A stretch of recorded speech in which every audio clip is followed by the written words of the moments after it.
Polisi sudah mengamankan Diat Putra Nurkesuma, pacar RF mahasiswi Universitas Sriwijaya, Unsri, yang meninggal dunia usai mengalami pendarahan akibat aborsi, sejak Jumat, 17 November 2023, lalu. Namun kini dipastikan Diat terancam hukuman penjara selama 8 tahun karena diduga menjadi penyebab kekasihnya yakni RF mahasiswi Universitas Sriwijaya meninggal dunia usai mengalami pendarahan akibat aborsi. Diat diamankan beberapa jam setelah RF dinyatakan meninggal dunia di Rumah Sakit Ar-Royan Indralaya, pada Jumat, 17 November 2023, sekira pukul 10.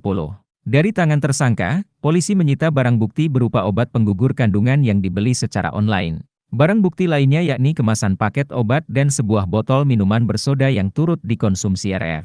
Polisi belum merilis tersangka ke publik karena masih menggali keterangan terkait kematian RF. Namun Herman menyebut tersangka bisa dijerat pasal 428 ayat 2 Undang-Undang Nomor 17 Tahun 2023 tentang Kesehatan, di mana pada pasal 428 ayat 2 disebutkan, jika perbuatan aborsi dengan persetujuan itu mengakibatkan kematian perempuan, maka dipidana 8 tahun. Pidananya menjadi lebih berat mencapai 15 tahun jika aborsi tanpa persetujuan perempuan dan mengakibatkan kematian.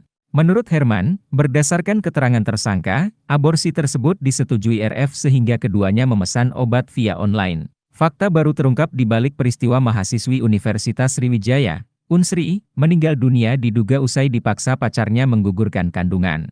RF mahasiswi Unsri tersebut ternyata mengalami pendarahan saat berada di kamar kos pacarnya yang bernama Diat Putra Nurkesuma. Hal itu yang membuat kamar kos Diat Putra Nurkesuma yang kini sudah ditetapkan sebagai tersangka sudah dipasangi garis polisi. Hal ini diungkap Pak D. Supri, penjaga kos tempat tersangka Diat tinggal selama 2 tahun terakhir. Pak D. Supri membenarkan bahwa tersangka Diat Putra Nurkesuma menyewa kamar kos di tempat yang dijaganya. Pemilik kos disebutnya berdomisili di Jakarta dan sama sekali tak tahu dengan peristiwa menggemparkan ini. Supri melanjutkan, setelah RF meninggal dunia, dia mendapat kabar bahwa pada Kamis, 16 November 2023, malam, RF tinggal di kamar kos tersangka karena mengeluhkan sakit perut. Keesokannya pada Jumat, 17 November 2023, pagi sekira pukul 4, nyeri yang dialami RF semakin menjadi-jadi hingga mengalami pendarahan. Saat RF istirahat di kamar kos tersangka, Supri mengaku tak tahu karena tersangka tak melapor kepadanya.